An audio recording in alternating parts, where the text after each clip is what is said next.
Hello friends, नमस्कार। मैं सिकंदर कुमार आप सभी का स्वागत करता हूं। फ्रेंड्स, आज है 1 जुलाई के न्यूज़पेपर एनालिसिस सीरीज में आज देखेंगे दैनिक जागरण, राष्ट्रीय संस्करण, हिंदुस्तान और प्रभात खबर के कुछ महत्वपूर्ण आर्टिकल। आज के वीडियो में 10 आर्टिकल को सिलेक्ट किया गया जो कि बीपीएससी की परीक्षा के लिए महत्वपूर्ण है ना। प्री और मेंस दोनों के लिए। प्री के लिए यहाँ से आपको फैक्ट निकल जाएंगे और मेंस के लिए अवधारणात्मक समझ डेवलप हो जाएगा। चलिए शुरू करते हैं। आज का देखिए दैनिक जागरण का ये खबर है, कोविशील्ड व कोवैक्सीन को मंजूरी दो, नहीं तो भारत आने पर क्वारंटाइन हो। ये भारत के द्वारा जो है यूरोपीय यूनियन को ये दो टूक कहा गया है। गिव एंड टेक का फॉर्मूला सुझाया गया भारत के द्वारा। गिव एंड टेक का फॉर्मूला का मतलब होता है कि कोई यूरोपीय यूनियन में कुल जो है यूरोपीय जो है 27 देश शामिल है। वो यूरोपीय यूनियन के द्वारा जो है में शामिल यूरोपीय देशों के द्वारा भारत में जो कोविशील्ड और कोवैक्सीन है, भारत का वैक्सीन, इसको जो है हरी झंडी नहीं दिया गया है, मतलब मान्यता नहीं दिया गया। वो उसका कहना है कि अगर कोई व्यक्ति कोविशील्ड या कोवैक्सीन लेकर के उस यूरोपीय देश में आएंगे तो उनको जो है वीज़ा लेने में देने में दिक्कत, मतलब वीज़ा देने में लेने में परेशानी होगी, है ना। उसको आने में परेशानी होगी, ग्रीन पास नहीं मिलेगा इस तरह का। तो इसलिए भारत भी जो है एक जैसे को तैसे वाला बात कहा है कि अगर आप ऐसे करेंगे तो हम भी, अगर आपके यहाँ का कोई व्यक्ति भारत आएगा तो उसको क्वारंटाइन रहना पड़ेगा, जो कि कोवैक्सीन और जो है कोविशील्ड नहीं लिया रहेगा।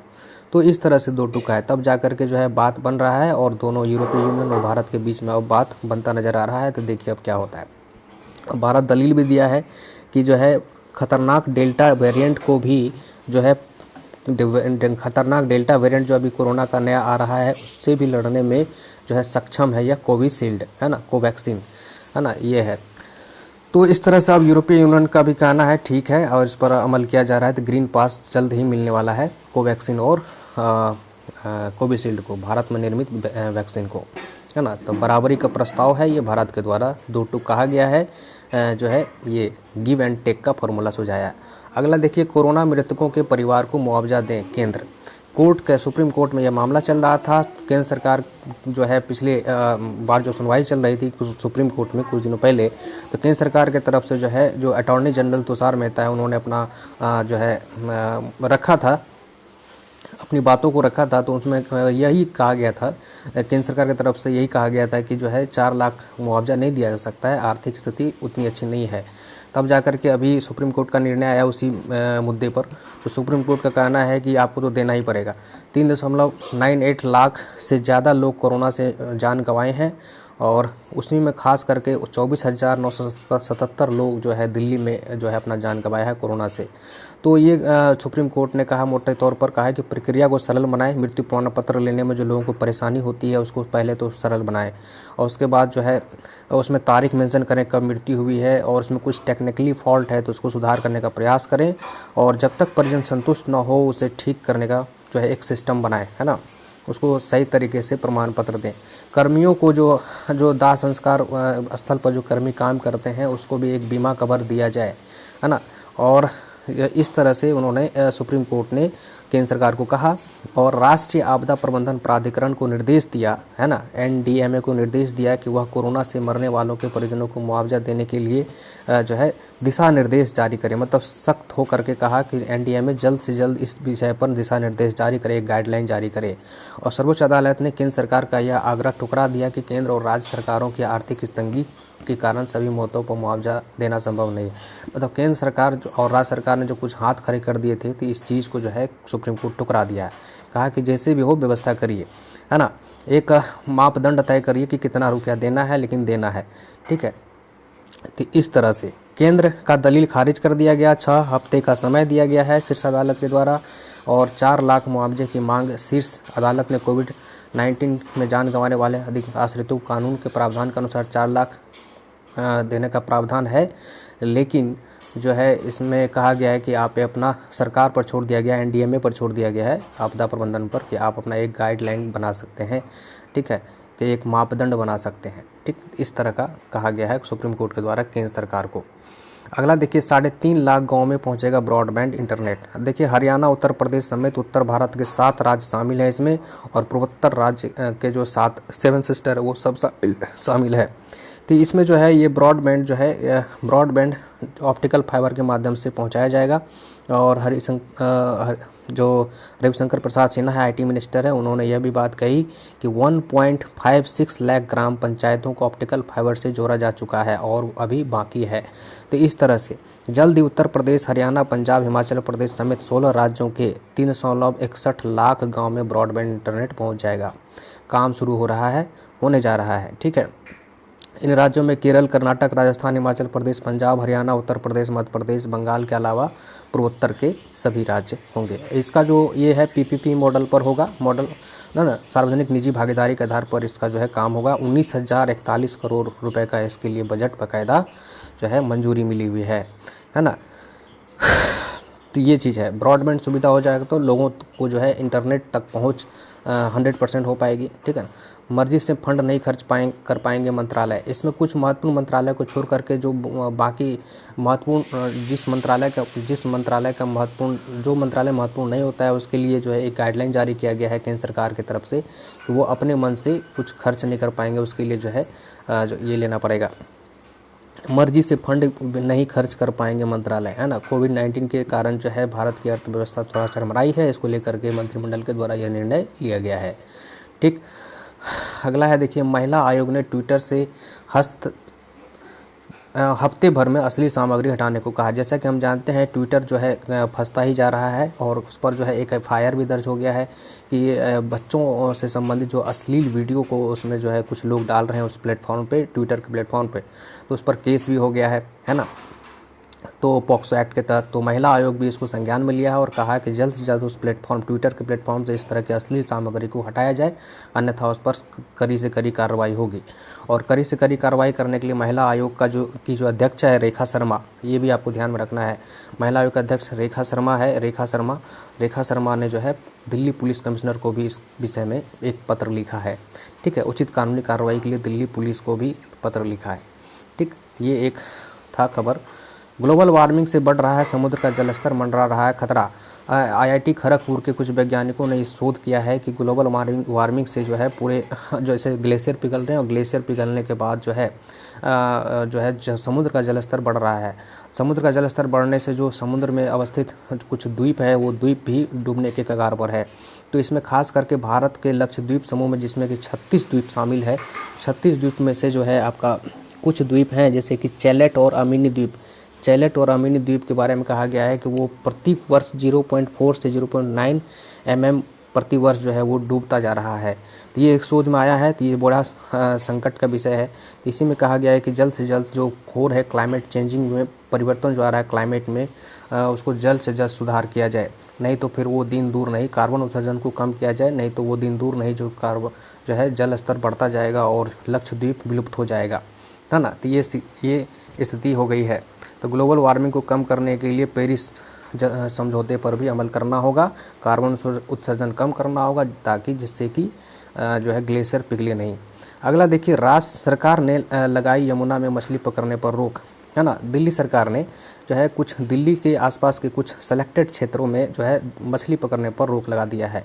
तो रोक लगाने के पीछे कारण ये है कि जो है उस रीजन में, दिल्ली के आसपास के यमुना के रीजन में जो है इतना न जल समुद्र मतलब यमुना प्रदूषित हो चुका है कि वहाँ जितने भी इंडस्ट्री हैं उन सारे इंडस्ट्री से जितने भी कचरे हैं, कूड़े कचरे, सारा उस इंडस्ट्री का उसी यमुना में डाल दिया जाता है, जिसके कारण वो इतना प्रदूषित हो चुका है कि वहाँ का मछली खाना भी जो है खतरे से खाली नहीं है। स्वास्थ्य पर दुष्प्रभाव पड़ सकता है। इसको लेकर के दिल्ली सरकार ने उस कुछ सेलेक्टेड क्षेत्र में जो है आप मछली पकड़ने पर रोक लगा दिया। ठीक है, तो इस तरह से पशुपालन विभाग ने जारी किया अधिसूचना, कहा कि यह बीओडी और डीओ, है ना। तो इसमें कहा है कि बीओडी लेवल भी जो है जल का घटता जा रहा है, जिसके कारण जो है ये कदम उठाया है। जल प्रदूषण और है उस एरिया में, तो मछली पकड़ने पर भी रोक लगा दिया गया और दंडनीय अपराध घोषित किया गया। जो घोषित किया गया घाट पर कोई मछली पकड़ेगा तो उसको दंड भी मिलेगा, है ना। तो इस तरह से नदी के पानी की गुणवत्ता को हम बीओडी कहते हैं और डीओ मतलब जितनी उसमें ऑक्सीजन की मात्रा होती है उसको बीओडी कहते हैं। मतलब जल को स्वच्छ रखने के लिए जो वायरस बैक्टीरिया होता है वो जल में, वो उसकी मात्रा कम हो जाती है तो उसको कहते हैं बीओडी की कमी होना। तो वो बैक्टीरिया को जो है मेंटेन करने के लिए ये ज़रूरी है, स्वच्छता को ध्यान में रखते हुए। बीओडी यानी बायोलॉजिकल ऑक्सीजन डिमांड का मतलब है कि उस पानी में किसी जैविक पदार्थ को जो है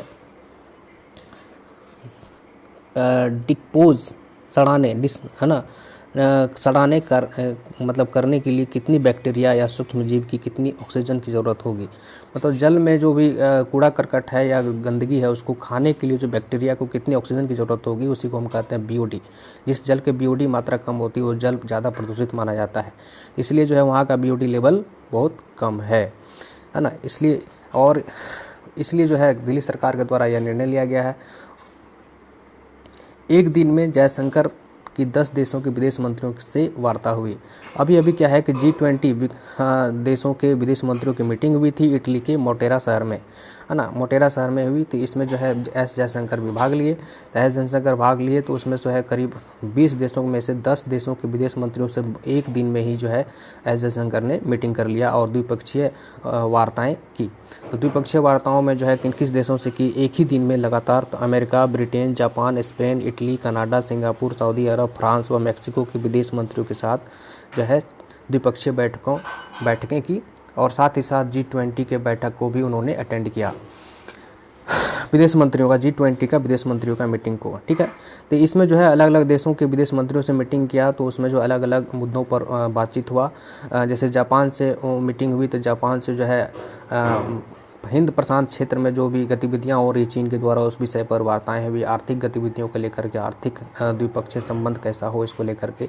अन्य तो ओवरऑल ये कहें कि विदेश मंत्री जितने भी देश से द्विपक्षीय वार्ताएं हुई तो वो आर्थिक, रक्षा और हिंद प्रशांत क्षेत्र में उभरते चैलेंज और अफ़गान मुद्दा, यही जो है मुद्दा रहा। अफ़गानिस्तान में जो हो रहे अभी जो परिस्थितियां हैं वही मुद्दा रहा। अब अस्थि विसर्जन करेगा डाक विभाग। देखिए अब डाक विभाग जो है डाक विभाग का एक नई पहल है और उसमें ये कहा गया है कि जिसमें स्पीड पोस्ट के माध्यम से कोई भी परिजन अपने मृत स्वजन के अस्थियों को, मतलब अपने मृत स्वजन के अस्थियों को जो है स्पीड पोस्ट करके प्रयागराज, हरिद्वार, वाराणसी और गया में भेज करके वहाँ अपना जो है ये कर सकेंगे, है ना, विसर्जन कर सकेंगे, अस्थि विसर्जन कर सकेंगे। और बाकायदा उसका वीडियो रिकॉर्डिंग होगा और वीडियो रिकॉर्डिंग के ज़रिए जो है वो चीज़ आपको संतुष्टि के लिए दिखाया भी जाएगा परिजनों को। और इसके लिए जो है पोस्ट ऑफिस ने ओम दिव्य दर्शन सामाजिक संस्था से जो है एक साठगांठ किया है ना। इसको लेकर के पुनीत कार्य के लिए डाक विभाग जो है इस संस्था से अनुबंध किया है, कॉन्ट्रैक्ट किया है इसको दिव्य दर्शन सामाजिक संस्था से, ये इस काम को पूरा करेगा, ठीक है। तो इसके लिए क्या है कि वो परिजन जो है अस्थि को स्पीड पोस्ट करेंगे। स्पीड पोस्ट का जो रेट होगा, जो उसका वेट होगा और किलोमीटर की दूरी के आधार पर उसका रेट निर्धारित होगा। ये चीज़ है, कहा गया है पोस्ट ऑफिस का एक जो है पहल है। बिहार के हर जिले में लगेंगे उद्योग। ये जो है एक 19,000 करोड़ से अधिक के निवेश का प्रस्ताव अलग अलग कंपनियों और अलग अलग निजी सेक्टरों के माध्यम से उद्योग मंत्रालय को आया है। अभी बिहार के उद्योग मंत्री शाहनवाज हुसैन है। सबसे अधिक प्रस्ताव इथेनॉल उद्योग को लेकर के आया है। बाकी उद्योग के लिए आया है लेकिन इथेनॉल के लिए सबसे ज़्यादा आया है ना। तो इसमें जो है औद्योगिक गतिविधियाँ बिहार में अब जो है तेज़ होने वाली है। बिहार में निवेशकों जो है अपना जो है रुझान दिखाया है कि बिहार में जो है उद्योग लगाने के प्रति रुझान दिखाया है, इंटरेस्ट दिखाया है। 29 जिलों में लगेंगी इकाइयाँ। अररिया, औरंगाबाद, बांका, भागलपुर, बक्सर, दरभंगा सहित मतलब 29 जिला है, देख लीजिए यहाँ पर है, ठीक। विभिन्न क्षेत्र के हैं प्रस्ताव।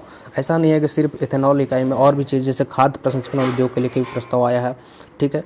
खाद्य प्रसंस्करण है, फ्लोर मिल है, सोलर प्लांट को लेकर के, फ्लाई ऐश ईट है, warehouse, LPG bottling, oxygen plant, ये सब को लेकर के भी प्रस्ताव आया है ना।